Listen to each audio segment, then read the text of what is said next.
It's time for some Q&A or question and answers and a little bit of philosophy, so don't hold it against me, okay?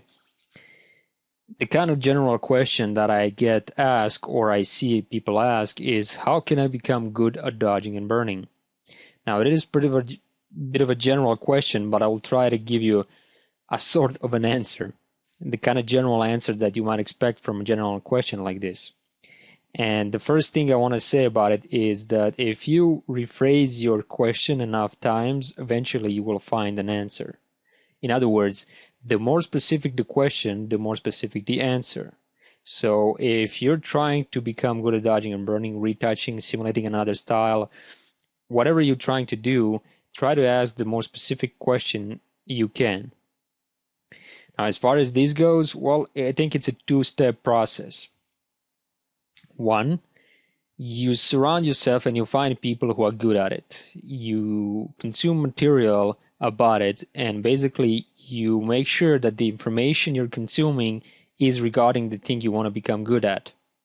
And the second part of the answer is, I think Bruce Lee said it best. I fear not the man who has practiced 10,000 kicks once, but I fear the man who has practiced one kick 10,000 times.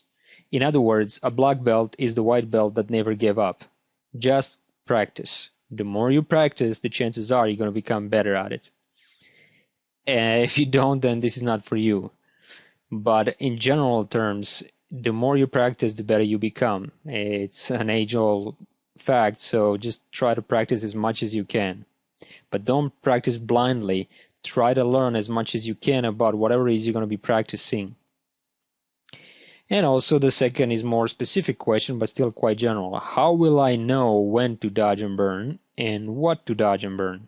Well, let me try to answer some of that. When do you dodge and burn? In philosophical terms, you dodge and burn when you feel comfortable. In more technical terms, you dodge and burn when the criteria for dodging and burning is good enough for you that you know that once you spend all this effort and all this time retouching an image, you know it will benefit the image.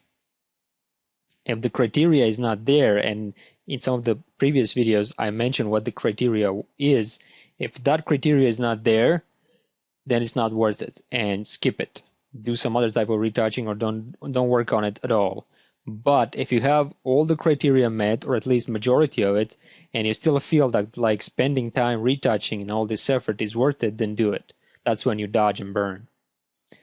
What to dodge and burn? Well, I guess throughout this training title, I try to give you as much time watching me retouch. So in a way, I hope you picked up on what am I looking at. It's you should have sort of picked up the pattern of me going for the darker spots on the image, because all the darker spots either are not inconsistent with the parts of the image, or they just don't belong there. They don't seem to belong there. And just being humans, we should have a kind of an instinctive way of seeing what doesn't belong there. I talked about that as well. And of course, just like before, it's about practice as well to answer both of those questions. Simply put, I can't do sit-ups for you. Actually, I can, but I'm going to be the one with the six-pack, right? So just continue practicing, learn as much as you can, and you will become good at it. Trust me. The secret to creativity is knowing how to hide your sources. Well, this refers to the part that is quite a bit of creative. Because if you think about it, the dodge and burn process in the kind of way that I explained it throughout this training title is in a way a two-part process. One is more technical, almost mechanical. Well, you smooth out the skin using the pixel level dodging and burning. You remove the obvious problems, or you even out them. But the last stage is about creative use of light, of shadows, highlights, painting with whites and blacks to manipulate the viewer's attention, or to create an illusion of something that is better than as it was in the original stage, or to change focus. We talked about that, and you saw me do it on several occasions. Well, for that you need a bit of artistic creativity, I guess. So how do you become creative? You look for people who are creative. You need to know how to hide your sources, because otherwise people won't think you're creative. And that's the same thing with me, I wasn't creative. I wasn't born creative. I don't think anybody was. But simply spending time with people around you who are creative, you do become creative. There's no question about that. The kind of material you consume makes you more creative because it gives you new ideas. It inspires you. And I think somebody once said it the best. It said, hang out with weird people and thou shalt become more weird. Hang out with smart people and thou shalt become more smart or smarter. And of course, you're starting to see the pattern here, right? Hang out with creative people and thou shalt become more creative. But creativity is such a broad term, so let me kind of specify it for you.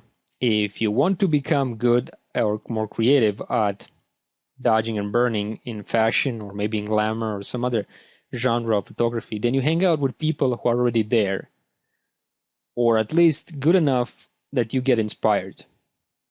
It's hard to be creative, it's hard to get inspired if you don't have a new flow of information. So just spend time with those people. And the second part is something I already mentioned.